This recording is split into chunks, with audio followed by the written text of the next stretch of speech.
All right, it's your boy back again with another video post game. Really late post game because it's 11 here in my time, and I'll tell y'all something. I gotta be honest. All right, so I was watching the game, Pelicans getting their ass stomped, right, and then this chick sent me a picture, and so I was like, do I want to deal with this lady or do I want to deal with this game? So you guys could probably figure out what happened. Anywho, yeah, so I was dealing with mental based entanglements with this chick. So yeah, I didn't actually watch the second half of the game, but we were losing by 20 to the best team in the league, so I didn't feel like I needed to watch the game anyway. So please forgive me for the late video. Um, that kind of thing happens from time to time. Normally it's, oh, lady sends me pictures, okay. But basketball. This time it was, oh, Pelicans getting bust. Give me the lady, you know. But y'all know something about that, you know what I'm saying. But anyway, look, Brooklyn is not an easy team. They're a veteran team, and granted, their key pieces have not played a bunch of games together. They are still amongst the very best in the league. Kyrie Irving is Kyrie Irving, champion, and he's earned that right. Kevin Durant is still Kevin fucking Durant. And Kevin Durant is the best player in the world. If you disagree, that's fine. But in my opinion, he is the best player in the world. And he would determine if someone wins a chip or not based on his own merit. And then they got James Harden, who is criminally underrated. And quite frankly, I think he's been playing out of position his entire career. I think he should have been a point guard and not a two. Even though if he's going to play the two, I think he should have been more off ball. But we ain't going to get into that. Then you got guys like Blake Griffin and what's his name now? His name forgets me. LaMarcus Aldridge. Guys who have veteran experience, have been in the playoffs, know how to play the game at a high level. Like, that team is just stacked. They got a lot of talent, even if you don't think like LA and BG are up there. The team is stacked. So beating that team is not going to be easy. Just being honest, being upfront. Second game off back to back. Look, it happens. Okay, I'm not gonna sweat this loss so much as I did the Atlanta. The Atlanta game they should have won. They should have never gotten to that point. This one they just physically are outmatched. Okay, it happens. Lonzo seemed to have taken my advice, however, as he started taking more shots other than threes. I saw him attack the basket. I even saw him take some mid range. I even saw him use a couple fadeaways and stuff here. That was before, um, you know, the third quarter really got started. He looked so much better when he attacked at all three levels. It is funny. It is so fucking funny how well I've been preaching this stuff since this offseason, and that was still I made a video talking about a rant actually. That's still my most popular video, if I'm not mistaken. It might be at 1,000 views right now. Last I checked, it was still over 900. But I said people needed to quit talking about he needs to work on finishing at the rim and not and instead of everything else. And I was like, no, he needs to be able to do it at all three levels. He needs to draw threat. When he is able to do it at all three levels, he looks like a complete player. Now people can be like, we only had like 3 assists.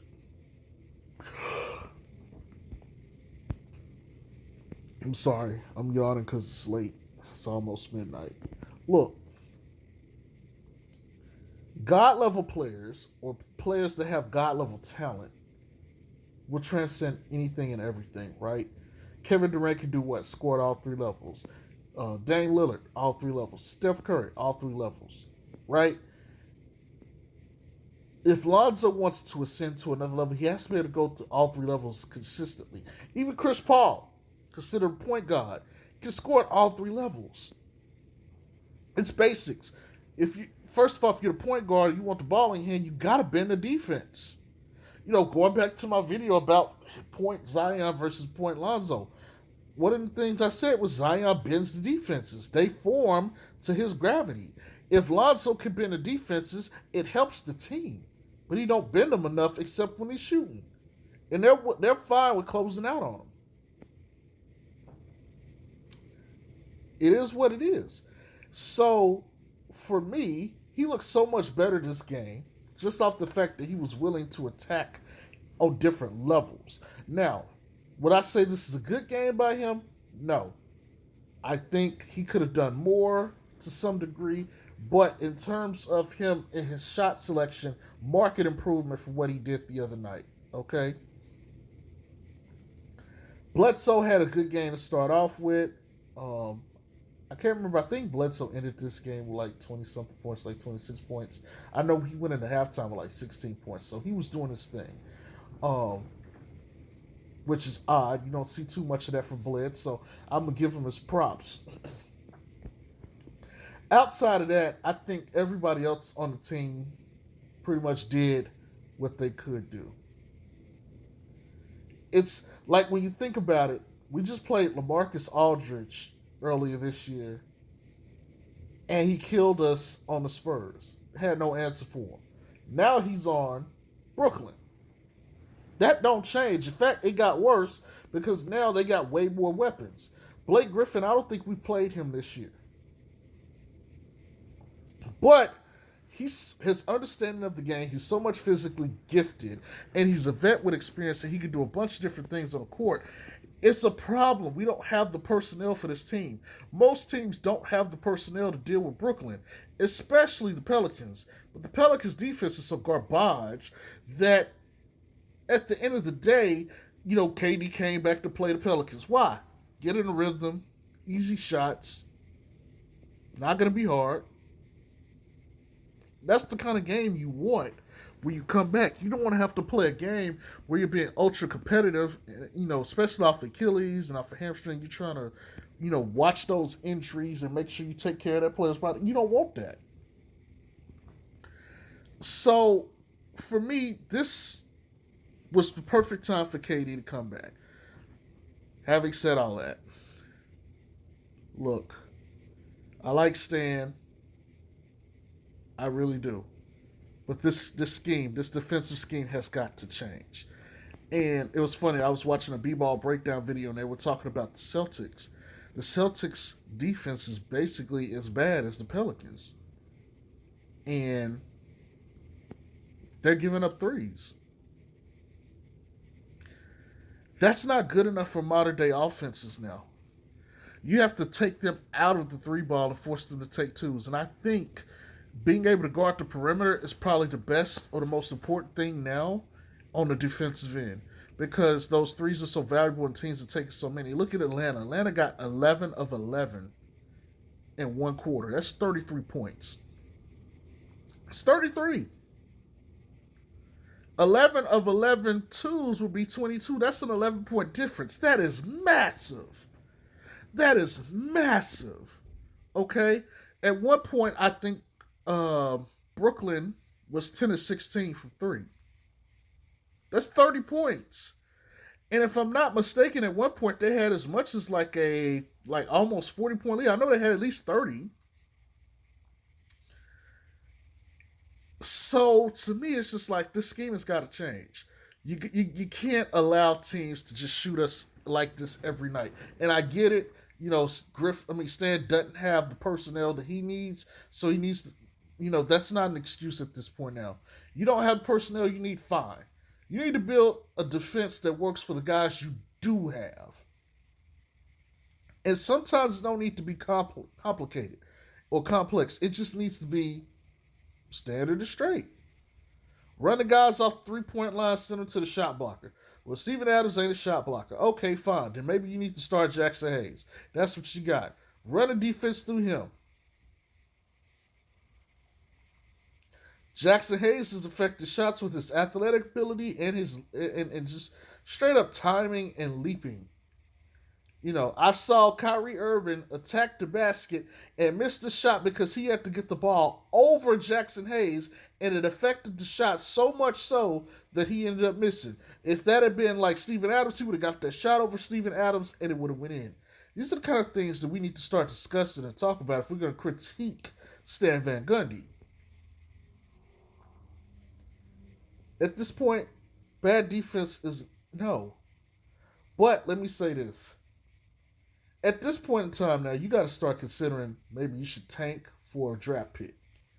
Because I highly doubt you're going to get into the playing game. And I highly doubt that it's worth it. Maybe it's better to go ahead and try to tank and get like a fourth or fifth or third pick and add a guy who can actually help this team in the future. As it stands right now, if things keep going the same way they're going, you're going to go, let's just say you win and get into the playing game, but you lose. Well, you lose the potential to also have gotten a higher pick. Well, you could have just tanked and just got the higher pick anyway. And by tanking, I'm not saying just straight up, lose games just to lose like Philly. But you're going to use the games to just play your young guys. That means you're going to pull Bled. Bled is not going to play at all. Maybe Steven Adams too. And all you play is me, Gabriel, Lonzo, Zion, B.I., Josh Hart, Nall, Kira. Like those are the guys you're playing. Jackson Hayes. And you're playing them like exclusive minutes, big minutes. You're trying to get them as much pro experience as possible. But you can't keep this up anymore. Letting people shoot threes and close out, that'll work on a team that isn't that good. But teams that have like guys that can that are God level, God tier level, nah, you can't do that. I don't know about you guys, but at this point, I think I'm waiting for this season to be over with because I want to see the offseason work that some of these guys do. And this game showed that yes, that Zion can be made human. This is a playoff level, championship level team, and they made Zion look human. Okay, think about that. Made him look human. Imagine what's going to happen in the playoffs against playoff level teams.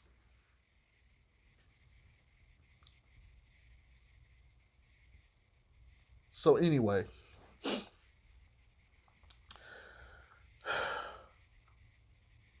this shit suck, man. I hate having to turn off the game in disgust, but I did. I did. And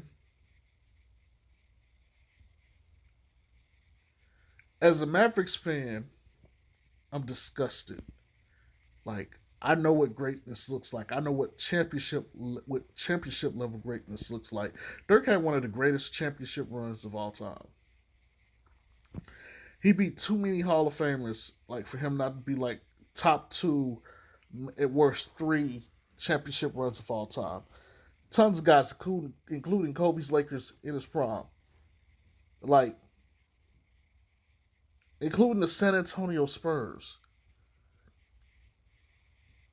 Think about that. He beat both of those teams. He swept the Lakers, Kobe's Lakers, prime Kobe's Lakers.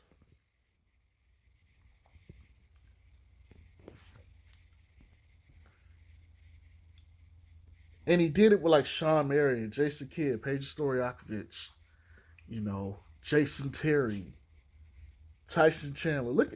Listen to those names.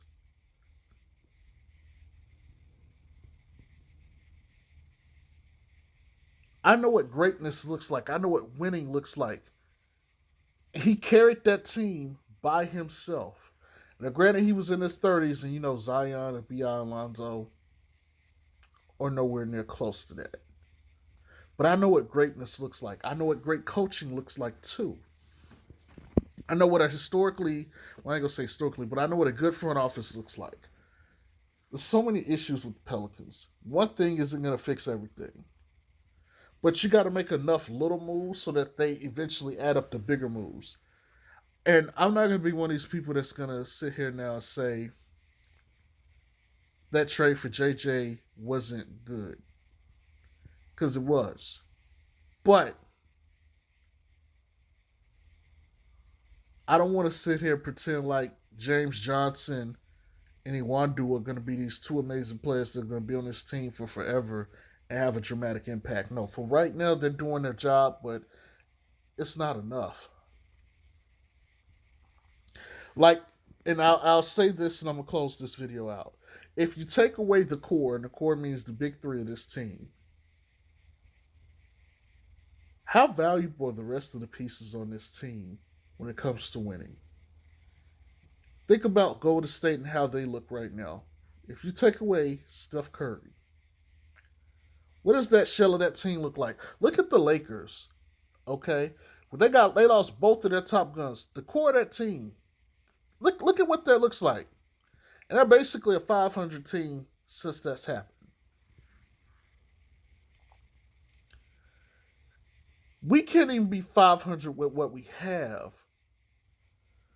That's the level of greatness you have to get to. The Brooklyn Nets have not pretty much had their guys all season together. And they're basically tied for the number one seed. Tied for the number one seed. And their best guys are constantly out with injuries or just, whatever else. Right? And they still won games. Even this game, they didn't have James Harden, and KD didn't play until like halfway through the second quarter. That's what greatness looks like. Are the Pels ready to be great? I'll leave that for you guys to decide. Y'all have a good night. Peace.